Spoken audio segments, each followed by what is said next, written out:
2011년 전 국민을 충격에 빠뜨렸던 가습기 살균제 사건을 기억하시나요? 해당 사건은 사망자의 대부분이 산모와 영유아로 대한민국 역사상 최악의 화학 참사로 남았습니다. 2015년 11월 28일 SBS 그것이 알고 싶다에 방영하면서 재조명되기도 했는데요. 사건 개요와 피해자 보상 현황 등을 알아봤습니다.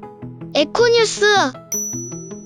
한국 역사상 최악의 화학 참사, 가습기 살균제 사건이란 가습기 살균제로 인한 폐손상 등으로 산모, 영유아 등이 사망하거나 폐질환에 걸린 사건입니다. 2011년 4월부터 수면 위로 드러나기 시작했고요. 2020년 7월 17일 기준 사회적 참사 특별조사위원회 집계에 의하면 환경부에 피해를 신고한 자는 6,817명이고 그중 사망자는 1,553명에 달합니다. 파악되지 않은 사망 피해자는 1.4만 명으로 추산되며 건강 피해 경험자는 67만 명에 달할 것으로 알려졌습니다. 가습기 살균제, 가족의 생명을 앗아가다. 과거 한 달에 1에서 2명씩 발생했던 정체불명의 폐질환 환자가 2011년 5월부터 대량으로 발생하였고 환자들의 공통점으로 가습기 살균제 사용이 꼽혔었습니다. 후에 대한민국 환경부에 의해 원인이 가습기 살균제로 인한 폐질환으로 밝혀졌고요. 하지만 가습기 살균제 제조사들은 가습기 살균제 사용과 폐질환 사이의 연관성을 부인했습니다. 제조사 인체 무해성 강조.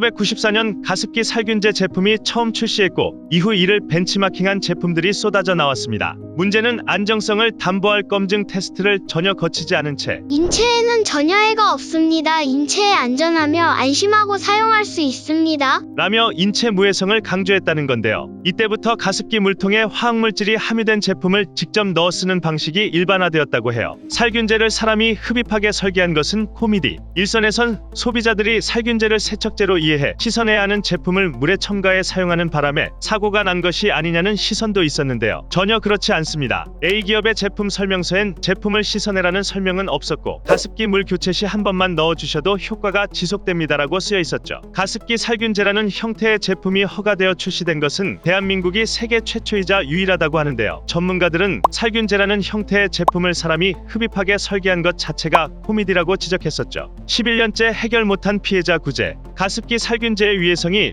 명백해졌음에도 당시 기업에 대한 제재나 피해자에 대한 구제 대책은 제대로 이뤄지지 않았는데요. 검찰 수사는 사건 발생 5년이 지난 2016년에서야 전담 수사팀이 구성돼 최대 가해업체인 B 대표 등에 대한 처벌이 이뤄졌습니다. 이후 2017년 8월 가습기 살균제 피해 구제를 위한 특별법이 시행되면서 기존 가습기 살균제 피해 지원 대상에서 배제되었던 3, 4단계 피해자들에 대한 구제로 확대됐지만 사실상 11년째 미해결 상태였습니다. 가습기 살균제 조정안 사실상 무산. 가습기 살균제 참사 후 11년 만에 나온 피해 구제 조정안이 사실상 무산되면서 피해자들과 유족들이 4월 6일 기자회견을 열고 조정안을 받아들이지 않은 기업을 규탄했습니다. 가습기 살균제 피해 구제를 위한 조정위원회가 9개 기업에 대해 최종 조정안에 대한 동의 여부를 조사한 결과 2개의 기업이 조정안에 동의하지 않았는데요. 특히 전체 피해 분담금 중 절반 이상의 부담을 안고 있는 한 기업은 예상보다 전체 지원금 총액이 높게 책정되자 더 이상 배상 책임 의무가 없다면서 한 발 뺐습니다. 수많은 소비자를 죽고 다치게 한 기업이 적반하장격으로 피해 해결을 거부한 것이죠. 잘못된 제품 양산으로 수많은 피해자들을 남긴 가습기 살균제 사건. 인간의 생명과 환경에 직접적인 해가 될 수 있는 화학 참사인 만큼 강력한 법적 규제가 절실해 보입니다.